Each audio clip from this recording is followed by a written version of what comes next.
Looking Forth, Episode 82A. The purpose of this podcast is to help you and I prepare for the second coming with hope, to know what specific events are prophesied prior to the second coming, and to see how these stories we're reading in the Old Testament and Come Follow Me have parallels with second coming events that help us better understand those. This week we're covering Ezra and Nehemiah. I admit when I was reading through this, I once again wondered if I was going to find any prophecies regarding the second coming. Once again, I have found several things in here that have helped me to better understand how to prepare for the second coming. I color code everything in here. If it's in yellow or gold, this is official church doctrine. If it's in green, it's teachings from church sources. If it's in purple, these are my own personal interpretations and ideas. Let's start out in Ezra chapter 2. Here in verse 63, the Jews realized their need for a priest to come with the Urim and Thummim again. This is interesting. I didn't realize this when I read it this week. I thought, oh, wow, this has already happened. Let's read it. Quote, "And the Tirshatha said unto them that they should not eat of the most holy things till there stood up a priest with Urim and Thummim." End quote. All right, so history behind this. The Urim and Thummim they're speaking about was something that Aaron carried on his breastplate, and evidently that was lost before the Babylonian captivity, and they no longer had a Urim and Thummim, and they recognized the need to have that. The Tirshatha here is simply the governor, and this is during the Persian overlordship. They were trying to sort out the priesthood and what they could do and who could do that. And they recognized this need of a Urim and Thummim. Now, this, of course, was fulfilled when Joseph Smith received a Urim and Thummim along with the gold plates. However, that Urim and Thummim was taken back into heaven by Moroni. There is an end times parallel for this. Besides the fact in the restoration, there was a Urim and Thummim that was on the earth for a time. The Urim and Thummim will be restored to the Latter-day Saints and to the Jews. Here's a quote from Joseph Smith in October of 1840. You can find this in History of the Church 4208, pages 210 through 11. And I put this in gold because this is actually linkable. You can click here and go to a church lesson. This is in Teachings of the Presidents of the Church, Joseph Smith. So this has been correlated and approved as official church doctrine. Here's the quote. "All the ordinances and duties that ever have been required by the priesthood under the directions and commandments of the Almighty in any of the dispensations shall be had in the last dispensation. Therefore all things had under the authority of the priesthood at any former period shall be had again, bringing to pass the restoration spoken of by the mouth of all the holy prophets." End quote. This was given in 1840, so this was after the angel Moroni had taken back the Urim and Thummim. So here Joseph is saying that in the final restoration of all things, everything that was had in a previous dispensation will be had again, including every item that was necessary in the priesthood. So the Urim and Thummim will be restored again, I believe, to the Latter-day Saints and to the Jews. I believe that the Jews will see this as a fulfillment of prophecy as given here in Ezra 2:63. Now let's go to Ezra chapter 3 and read in verse 6. Here the Jews rebuild an altar after coming back from the Babylonian captivity, and they begin the daily sacrifice, and they do this before building the temple. Quote, "From the first day of the 7th month began they to offer burnt offerings unto the Lord. But the foundation of the temple of the Lord was not yet laid." End quote. So here the daily sacrifice begins, but they haven't yet laid the foundations of the new temple, the temple that would later be called the Temple of Zerubbabel, and that would then be updated by Herod and be seen in Christ's time with the apostles. This is something I believe has a parallel for the end times. During the tribulation years, the prophet Daniel says that the Jews will begin offering daily sacrifices again before the second coming of Christ. And I believe they may begin offering those sacrifices again before building the temple. And the parallel is right here in Ezra 3:6. But let's read this in Daniel 12:11. Quote, "And from the time that the daily sacrifice shall be taken away, and the abomination that maketh desolate set up, there shall be 1,290 days." End quote. A lot of scholars have puzzled about the days for this, and I have some ideas around it, but what's important here is the daily sacrifice will be taken away, which means it has to start again. And the daily sacrifice as of July 2026 has not started again, at least that is public. But I believe it will be started before the Jews even begin building the temple, that they will find a way to begin the daily sacrifice. Now, they may do that in secret because of how volatile the Middle East is, and anything to do with the temple on the Temple Mount is something volatile to both the Jews and the Arabs. It's likely that they may even do this in secret, but at some point they will begin daily sacrifice. And I think the parallel shown here in Ezra 3, verse 6, gives us a good idea that that may happen before even the building of the temple begins. Now let's go to Ezra 6, verse 14. Here God calls multiple prophets to strengthen the Jews in rebuilding the temple during the time of Ezra. Quote, "And the elders of the Jews builded, and they prospered, through the prophesying of Haggai the prophet and Zechariah the son of Iddo.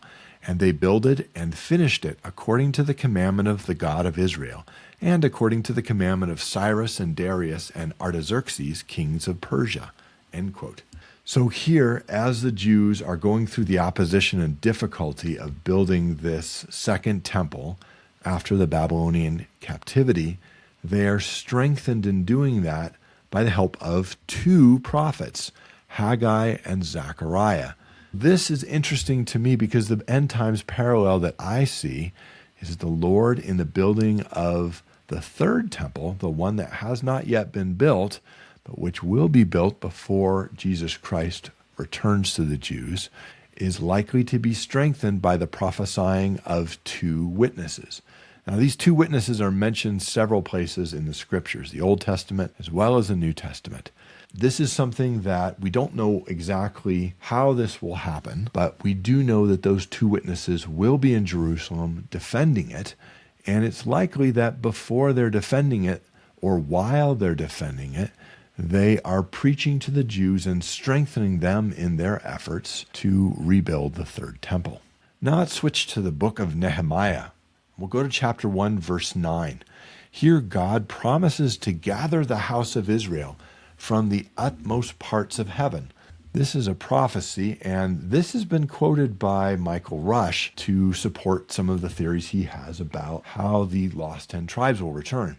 Let's read it. Quote, "But if ye turn unto me and keep my commandments and do them, though there were of you cast out unto the uttermost part of heaven, yet will I gather them from thence, and will bring them unto the place that I have chosen to set my name there." End quote.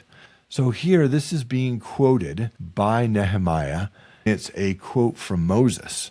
The Jews were using this to recognize that they had been gathered from the Babylonian captivity to rebuild the temple.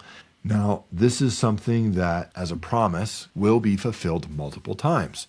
So the Jews were gathered from the Babylonian captivity to Jerusalem, and then after the time of Christ, they were scattered again by the Romans. And of course, they have gathered again to Jerusalem in modern times, and they will yet be gathered to a greater degree by the Lord. That gathering will include the gathering of all of Israel, not just the Jews, but all of Israel. We're given the prophecy of that in many places in the scriptures. Now, in regards to the uttermost part of heaven, Michael Rush's theory is that this means that these lost 10 tribes have actually been taken away from the earth and are residing on a sphere somewhere else. This idea is not uncommon among the early saints. There were many early saints who said that Joseph told them, Joseph Smith, that the lost 10 tribes had been taken away from this earth and were on a piece of the earth that had been ripped away from the earth that we have and was somewhere else. Now, a lot of people frown upon this prophecy because it sounds too supernatural to them, too beyond physics, that a piece of the earth could be taken up and then put somewhere else by the Lord and that people could reside upon that globe. Whether you believe that idea or not, this is something that is going around out there as a theory. I think that the Lord expects us to try to use the stewardship of intelligence that we've been given, the scriptures that we've been given to try to understand things. But we have to be careful not to put such a trust in that speculation that we no longer are open to other ideas, especially promptings of the Spirit that the Lord may give us. Now let's go to Nehemiah chapter 4 and read in verses 16 through 17 and verse 20. Here the Jews are rebuilding the walls of Jerusalem while they're armed to defend themselves. The story behind this is that the temple was being rebuilt, but the walls were not completed, and they were actually hindered by the people around them in rebuilding those walls. However, Nehemiah comes back with a decree from the king of Persia that they are able to rebuild them. Still, their enemies around them are ready to attack. And so the Jews who are all throughout the walls, rebuilding them at the same time, are armed and they're ready. And some of them are watching out, making sure their enemies don't come upon them and kill them while they're trying to rebuild. Let's go ahead and read this, and then we'll talk about the end times parallels. Quote, "And it came to pass from that time forth that the half of my servants wrought in the work, and the other half of them held both the spears, the shields, and the bows, and the harbigons, and the rulers were behind all the house of Judah, they which builded on the wall, and they that bare burdens, and those that laded, every one with one of his hands wrought the work, and with the other hand held a weapon."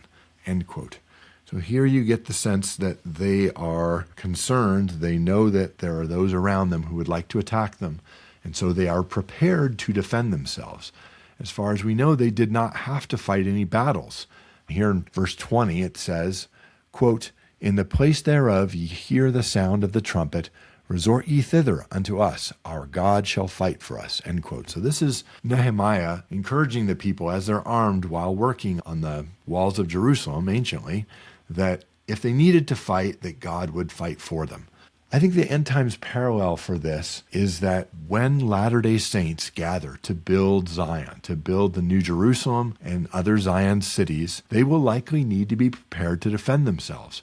What you read about the times of the wheat harvest is it's going to be a time of famine, a time of the fall of nations, so anarchy, a time of war when every man's hand is against his neighbor.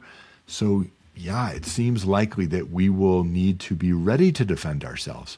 However, God makes many promises about the building of Zion, that God will fight our battles for us. I do not think we're going to need to be fighting battles, but we will need to be prepared.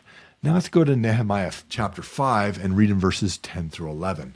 This is an interesting little tidbit that when the Jews returned from Babylon, and over the years that they were trying to rebuild the temple and the walls, some of the Jews got in bondage to other Jews, financially or literally put themselves into slavery to these Jews to pay off their debts. And this is what Nehemiah has to say about it, and there's an end times parallel. Quote, "Likewise, and my brethren, and my servants, might exact of them money and corn. I pray you, let us leave off this usury. Restore, I pray you, to them, even this day, their lands, their vineyards, their olive yards, and their houses, also the 100th part of the money of the corn, the wine, and the oil that ye exact of them." End quote. So here Nehemiah is exhorting those wealthy Jews who have a lot to release from bondage those Jews who owe them money, who they've taken their lands or their vineyards and their houses. This is an economic adjustment to allow more equality among the Jews who are trying to rebuild the temple and the walls in Jerusalem. So what is the end times parallel to this?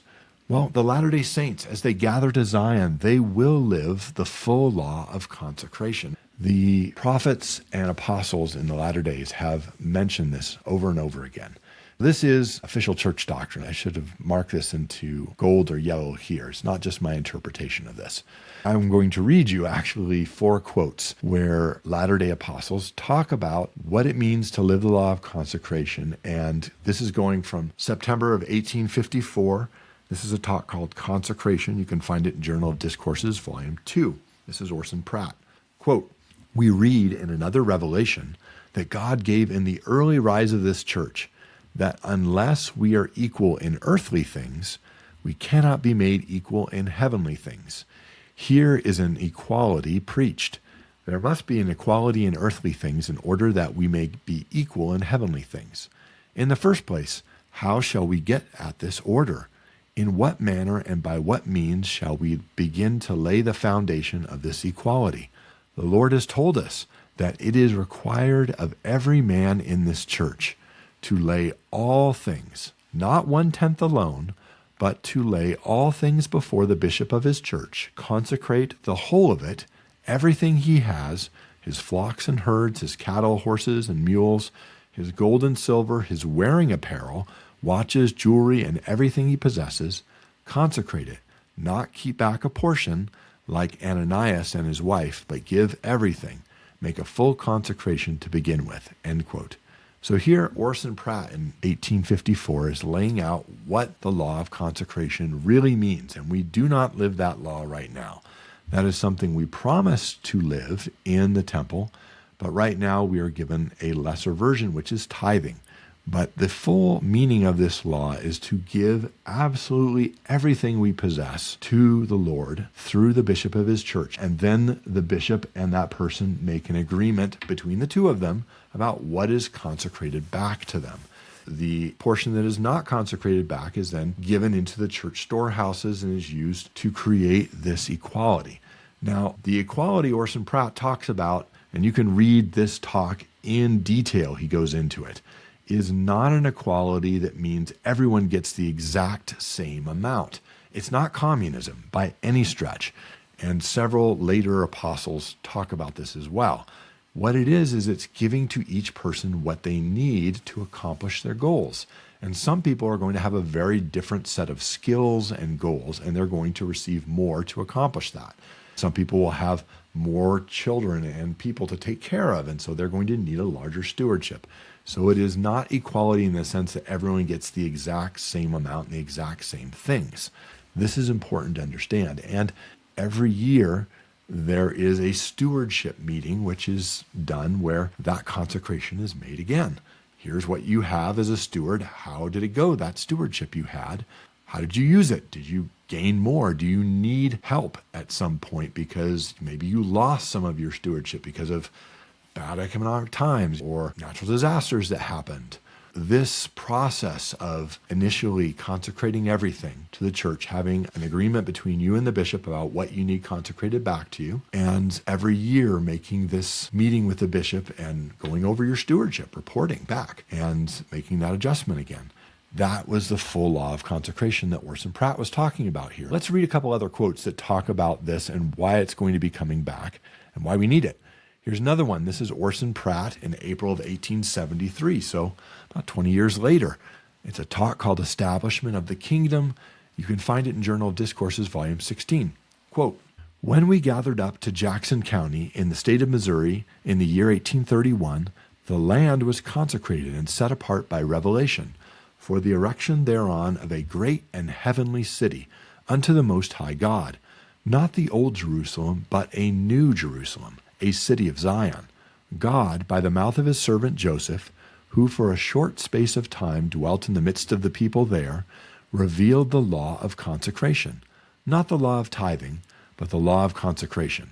Let me repeat that law, Latter-day Saints, for as it is a law which will come in force at some future period of our history, it will not be amiss for us to understand its nature and to prepare to approximate to its requirements, so that when it is introduced among us, we may take hold of it with all our hearts, and that it is needful that Zion should be built up according to the law of the celestial kingdom, or I cannot receive her unto myself.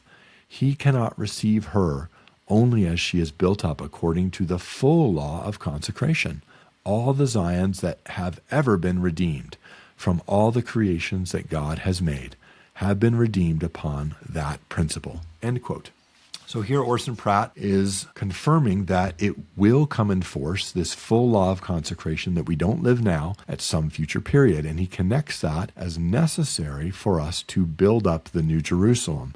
That's how all the Zions throughout history have ever been redeemed, is by living the law of consecration fully.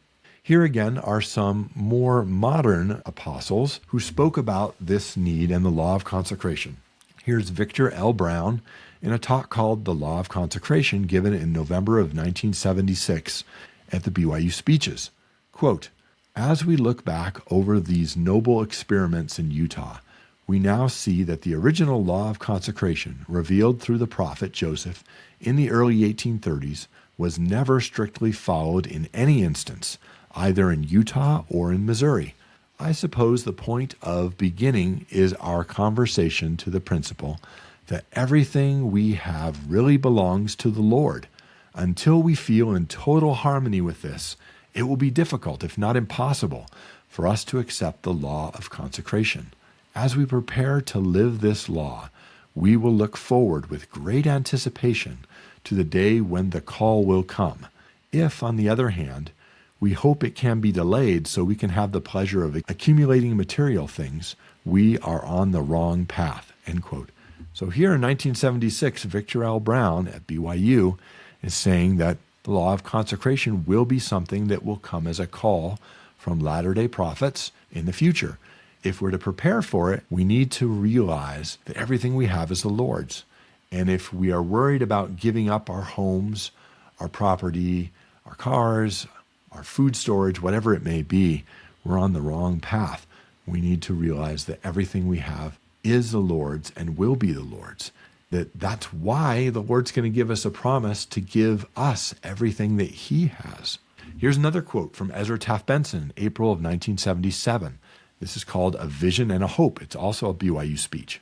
Quote, "The law of consecration is a celestial law, not an economic experiment. Is the United Order a communal system? Emphatically not. It never has been and never will be. It is intensely individualistic. Does the United Order eliminate private ownership of property? No.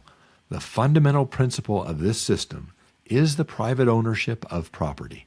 I repeat and emphasize that the law of consecration is a law for an inheritance in the celestial kingdom.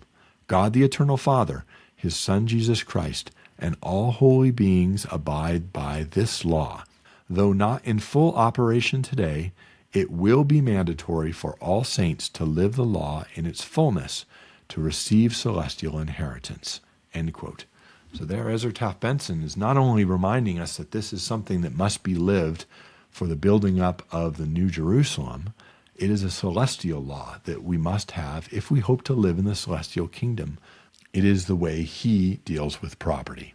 Brothers and sisters, I bring up all these quotes to show us that just as the Jews under Nehemiah were trying to create greater equality in temporal things so that they could work together and have greater equality in heavenly things, we need to start building that same equality among things. And we can do that now by looking at how we treat our property and how we involve the Lord in the use of that property. Asking ourselves honestly, if the Lord came to us today through His living prophet and asked that we meet with our bishop and consecrate all of our earthly possessions, would we be ready and willing and even joyful to live this law? And if we have hesitations about that, then there's something we can work on. If we don't have hesitations, we can look forward with faith because that is coming. And if we hope to help build up the New Jerusalem, we're going to need to live that. Now we're going to go to Nehemiah chapter 8 and read in verses 3 and 8. Here Ezra is reading the scriptures to the Jews from a wooden pulpit. And I'm sure those of you who've read the Book of Mormon, this brings something else to mind. Quote, "And he read therein before the street that was before the water gate, from the morning until midday, before the men and the women and those that could understand. And the ears of all the people were attentive unto the book of the law. And Ezra the scribe stood upon a pulpit of wood, which they had made for the purpose." End quote. This is very familiar for those who read the Book of Mormon because this is just like King Benjamin, who on this great wooden tower that he built was preaching to his people the scriptures. The same idea was happening here with Ezra as he is teaching the Jews and basically building up their faith and understanding of the doctrine. There is an end times parallel to this, I believe. When the Latter-day Saints gather to Zion, and when the Jews as a whole come to Jerusalem, there will be much preaching of Scripture to the people. I can imagine there will be towers set up, and there will be, if we have access to electricity, there will be microphones and speakers, so that there could be great conferences and teaching of the scriptures to the people. This will be both because some of the people who have gathered have good hearts, but they simply don't know the fullness of the doctrine. And some of it will be because you have people who are converts who are coming, and they need to be taught the doctrine and be converted completely. So this is something I think we can look forward to as we're imagining in our minds what it will be like to go redeem Zion and build it up. Now let's go to Nehemiah chapter 9 and look at verse 2. Here the Jews separate themselves from those who are Gentiles. My wife and I had an interesting conversation about this, and she said, this doesn't sound right to me. So let's read it and we'll talk. Quote, "And the seed of Israel separated themselves from all strangers and stood and confessed their sins and the iniquities of their fathers." End quote. The confessing of their sins sounds like something that should happen, but the idea of all of those who had married non-Israelites, who had married Gentiles, had to put away their wives and cast them off. My wife said, that doesn't sound like God would do that. And we agreed that it's possible that we're only getting part of the story. Of course, just as the New Testament has been mistranslated and parts have been maliciously taken out over the centuries, certainly with the Old Testament, this happened too with the Jews. My guess when I read this is that, yeah, God would not simply say, hey, everybody who's married to a Gentile wife, cast your Gentile wives off, kick them out of the city, say, good luck, you're on your own. It sounds something more like now as Ezra and Nehemiah are trying to teach the Jews, those who had married Gentiles who practiced another religion were probably given the opportunity to convert. Those who did not convert when they had a chance to do so would have been asked to leave. And we don't get those full details here in the book of Nehemiah. We simply get the idea that they are separating themselves one from the other. And my goal here is not to try to define what happened anciently. My goal here is to look at this and see parallels of what's going to happen to us in the future prior to the second coming of Jesus Christ. I believe the parallel is that, as we see in the scriptures, the wheat and the tares will separate themselves during the wheat harvest. The wheat harvest being that first 3.5 years when the Lord God makes bare his arm with these incredible miracles and destructions, when basically the times of the Gentiles end. And so how is that going to happen? Well, part of it we get here in D&C 86, verse 7. Quote, "Therefore let the wheat and tares grow together until the harvest is fully ripe. Then ye shall first gather out the wheat from among the tares, and after the gathering of the wheat, behold, and lo, the tares are bound in bundles, and the field remaineth to be burned." End quote. Right now, we're in the process where the wheat and tares are growing together. The harvest is not quite yet fully ripe, but now is the time to prepare for when it will be fully ripe. When that happens, the wheat is going to be gathered together. How is that going to happen? Likely it's going to happen through people individually deciding whether they're going to follow the living prophet or not, whether they're going to listen to the missionaries going out into the world saying, flee to Zion. Now is the time to flee, otherwise you're going to be destroyed in the destructions that happen. So yes, I think there's going to be self-separation that happens. As some people say, I believe I'm safer staying right where I'm at. I've got my food storage prepared. I don't want to go to some other place that hasn't even been built up yet. And some people who are going to say, I believe in some of the things in the church, but I don't believe in this current apostle as a senior apostle, so I'm not going to go. So I think there's going to be a lot of self-separation that happens. I don't think the Lord is going to need to physically separate people and kick them out. People are simply going to choose whether they want to fully live the gospel, whether they want to follow priesthood leaders, and exercise faith in going and building Zion. Now let's go to Nehemiah chapter 13 here and read in verse 21, and we'll end with this. Here Nehemiah enforces Sabbath observance. This, of course, is very, very important to the Jews today. They have a lot of rules that they've added on to make sure that they keep the Sabbath. Let's read this. Quote, "Then I testified against them and said unto them, Why lodge ye about the wall? If ye do so again, I will lay hands on you. From that time forth came they no more on the Sabbath." End quote. So here you have Sabbath rules being strictly enforced. I believe that the parallel for the end times is that when the Latter-day Saints redeem Zion, and when the Jews rebuild the temple, the third temple, the Sabbath will be strictly observed. That will be something that they will want to do because they've seen these terrible destructions and miracles of the Lord's hand in gathering them. They will know that Sabbath observance is a sign that they're showing their devotion and thankfulness to God. It won't simply be because there's lots of rules, and if I don't follow these rules, I'm going to get kicked out. I believe that we will desire in our hearts to live the Sabbath day in a way that most of us haven't up till now. Here's a quote again from Victor L. Brown in November of 1976. It's that same talk called The Law of Consecration. It's a BYU speech. Quote, "We consider it our duty to keep from acting selfishly or from covetous motives, and will seek the interest of each other and the salvation of all mankind. We will observe the Sabbath day to keep it holy in accordance with the revelations," end quote. So here, Victor L. Brown is tying together our motives, our selflessness, and seeking the interest of others with Sabbath day observance. I believe that that is something that we will do in the Zion, and even the Jews will try to keep this strictly when they rebuild the third temple, just as the people did in Nehemiah's time. They were trying to draw closer to the Lord through Sabbath observance. Brothers and sisters, I give you my testimony that Jesus Christ is coming again. I believe we will see him in our lifetime if we will prepare. This next episode, we're going to be reading in the book of Esther and looking for those end times prophecies and parallels and ways that we can prepare. I hope that you will join me on that journey. I hope you're finding ways here to get into the scriptures more.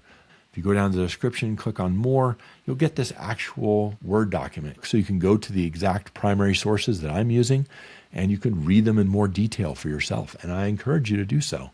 I know that as you do that, you will come closer to Jesus Christ. And Jesus Christ will inspire you how to better prepare, will give you personal understanding of these prophecies that they're going to happen. And it's simply whether we're humble and willing to consecrate the time to hear that teaching that he has to give us in the scriptures we have right now and in the words of Latter-day Apostles. I give you my testimony. We have Latter-day Apostles upon the earth today. Dallin H. Oaks is the Lord's senior apostle. As we listen to the counsel from them, we'll find the Lord's Spirit with us to a greater degree, and we will be better prepared and better protected against the terrible things that are happening now and the things that will happen in the future. And leave you this testimony in the name of Jesus Christ. Amen.